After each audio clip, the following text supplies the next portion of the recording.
Bonjour à tous, donc nous allons relire aujourd'hui la fiche de cours molécules organiques et matières colorées. Donc ici, nous commençons par la différence entre deux éléments, donc pigments et colorants. Donc les molécules de la matière colorée sont classées en deux catégories, ce qu'on appelle les pigments et les colorants. Donc les pigments, ce sont des espèces insolubles qui sont en suspension dans un liquide ou dispersées donc dans un solide. Les colorants, eux, sont des espèces qui sont solubles, donc dans le milieu qu'ils colorent.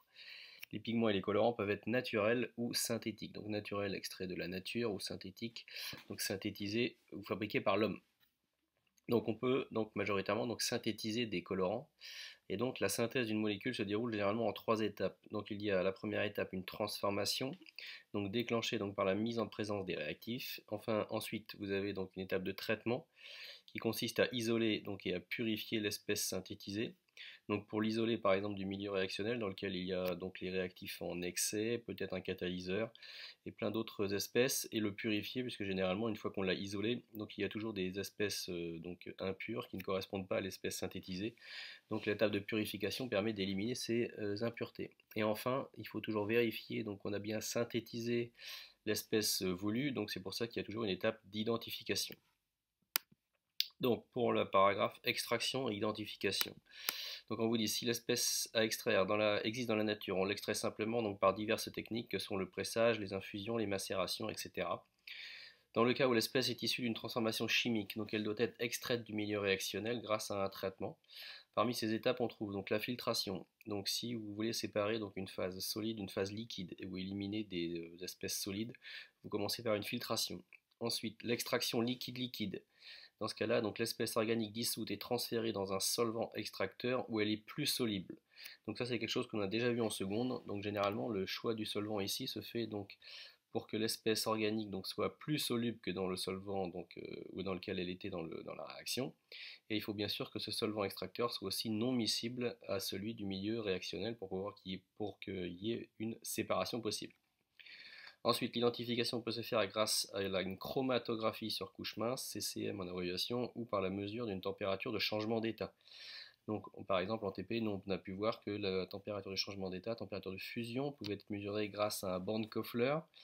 À titre d'anecdote, la chromatographie sert donc à identifier les éléments d'un mélange, mais également à les séparer. Ensuite, on arrive au paragraphe sur la substance colorée. Donc absorbance, une substance paraît colorée si elle absorbe une partie du spectre visible.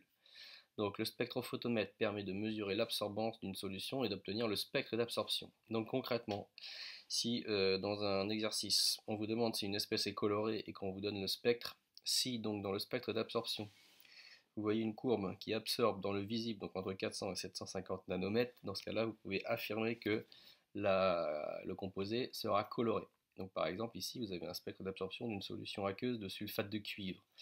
Donc vous avez ici le spectre d'absorption. Qu'est-ce qu'on voit? On voit que la solution absorbe donc majoritairement dans le rouge. Donc si elle absorbe dans le rouge, qui est une couleur visible, cela signifie donc qu'elle absorbe bien dans le visible, donc elle est colorée. Ensuite, la couleur d'une substance colorée. Donc une solution qui absorbe une couleur du spectre transmet la couleur complémentaire. Ce sera donc la couleur apparente de la solution. Donc les couleurs complémentaires, c'est ce qu'on a vu au chapitre précédent. Donc si par exemple vous prenez ici la solution de sulfate de cuivre qui absorbe dans le rouge, donc ça veut dire que la couleur de cette solution sera la couleur complémentaire, c'est-à-dire dans ce cas le cyan. Donc c'est pour ça que la solution de sulfate de cuivre apparaît avec un bleu turquoise. Enfin, mélange de substances colorées. Lorsqu'on mélange deux solutions colorées, la couleur obtenue résulte de la synthèse soustractive. Les radiations absorbées pour chaque solution sont également absorbées par le mélange. Donc ça revient au TP qu'on a fait ensemble. Donc sur l'extraction des colorants du sirop de menthe. Et donc ici vous avez les spectres. Ici on vous dit que vous avez le spectre d'absorption d'un des colorants qui est le jaune de tartrazine, ici sur la courbe A en jaune. Ensuite vous avez ici le spectre d'absorption du bleu patenté ici. Donc ici qui est la courbe en bleu, et enfin celui du mélange des deux qui est en fait le sirop de menthe. Et vous voyez bien qu'en fait la courbe d'absorption du mélange n'est rien d'autre que la somme des courbes d'absorption de chacun des composants. Donc c'est pour ça qu'on dit que les radiations absorbées par chaque solution sont également absorbées par le mélange. Ensuite, structure moléculaire. Donc on a vu donc que les molécules de la chimie organique sont composées essentiellement d'atomes de carbone et d'hydrogène, et dans une moindre mesure d'atomes d'oxygène et d'azote. Donc concrètement, il faut retenir qu'une molécule organique, c'est une molécule qui est composée essentiellement de carbone et d'hydrogène. L'enchaînement des atomes de carbone constitue donc ce qu'on appelle la chaîne carbonée. Donc par exemple, si vous prenez cet exemple-là, vous voyez ici que vous avez une molécule organique constituée donc de carbone et d'hydrogène, et vous avez une chaîne carbonée ici qui est constituée de 1, 2, 3, 4, 5 carbones. Donc ça, c'est la chaîne carbone. Molécule organique à liaison double conjuguée. Donc on vous dit que deux doubles liaisons entre atomes sont conjuguées si elles ne sont séparées que par une liaison simple. Donc concrètement, ici vous avez une liaison double qui est séparée, les deux ne sont séparés que par une liaison simple. Donc on peut dire que ces liaisons doubles ici sont conjuguées, car séparées par une seule liaison simple. Alors un autre exemple ici, pour compter donc les liaisons doubles conjuguées. Ici on vous dit que vous avez utilisé, donc ça c'est un composé que vous avez déjà utilisé en SVT, donc le réactif de Schiff. Donc la forme colorique du réactif de Schiff possède 10 doubles liaisons conjuguées. Donc on va essayer de les compter, elles sont représentées en rouge ici. Donc vous en avez 1, 2, 3, 4, 5, 6, 7, 8, 9 et 10. Et si vous regardez, entre deux doubles liaisons conjuguées, il y a toujours une liaison simple. Donc par exemple, entre ces deux-là, une liaison simple, entre ces deux-là, une liaison simple, etc. Pour la forme incolore du réactif de Schiff, ici, on vous dit qu'il y a trois groupes de trois doubles liaisons conjuguées. Donc ici, les trois groupes sont ici. 1, 2, 3, premier groupe. 1, 2, 3, deuxième groupe. Et 1, 2, 3, troisième groupe. Et vous remarquerez que ces trois groupes ici ne communiquent pas entre eux, puisque ici, entre cette double liaison-là, par exemple, et celle-là, il n'y a pas une seule liaison simple, mais il y en a deux.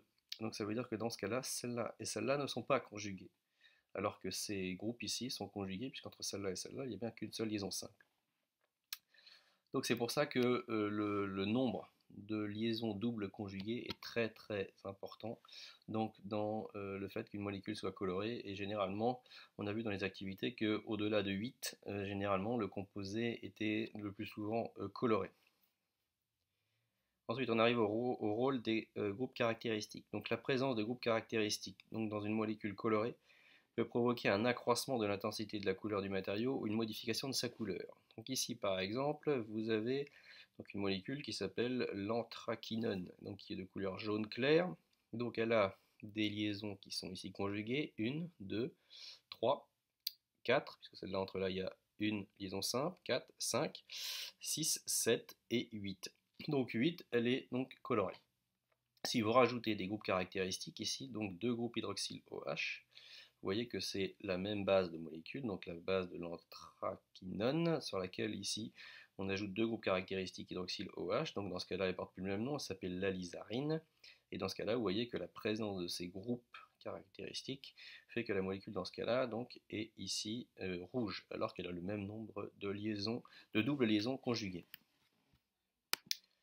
Donc ensuite vous avez les facteurs influençant la couleur d'un matériau, donc bien sûr le nombre de doubles liaisons conjuguées. Ensuite, certains paramètres extérieurs peuvent influencer la couleur d'un matériau organique, tel que le pH, le solvant, etc. Donc, en changeant la valeur du pH de la solution dans laquelle se trouve une molécule organique, on peut modifier cette molécule et engendrer un changement de couleur de la solution. Les molécules qui modifient la couleur d'une solution en fonction du pH sont ce qu'on appelle les indicateurs colorés de pH. Vous verrez qu'on les utilisera très fortement en terminale. Ces molécules possèdent très souvent, mais pas toujours, un groupe caractéristique OH qu'on appellera groupe hydroxyle. Donc regardez bien, un exemple, c'est le jus de chou rouge qui, en fonction de la couleur du pH, ici à 2, un pH de 2, il est plutôt rouge, un pH de 5, il est plutôt violet, un pH de 9, il est bleu turquoise, et un pH de 12, il est jaune. Donc on a bien une molécule qui varie avec une forme colorée qui varie en fonction du pH. La couleur d'un colorant peut également dépendre du solvant dans lequel il est dissous, que ce soit l'eau, l'alcool, l'huile, et d'autres facteurs tels que la température ou une irradiation lumineuse peuvent changer la couleur d'un objet. Par exemple, il y existe des verres, que si vous allez chez votre opticien et que vous êtes très sensible à la lumière du soleil, vous pouvez acheter donc des verres qui se teintent à la lumière du soleil. Donc plus la luminosité est élevée, plus la teinte est foncée. Donc ça veut bien dire que ici, c'est une irradiation lumineuse qui change la couleur de l'objet. Ensuite ici, vous avez un exemple donc d'une tasse qui, quand vous mettez un liquide froid, est noir avec un fond blanc, et quand vous la mettez ici donc avec du café qui est chaud, dans ce cas-là, il est avec un fond blanc sur les mots qui sont ici écrits en rouge. Donc dans ce cas-là, la couleur de la tasse dépend de la température à laquelle elle se trouve. Donc voilà, donc j'espère que cette relecture de cette fiche de cours vous sera utile.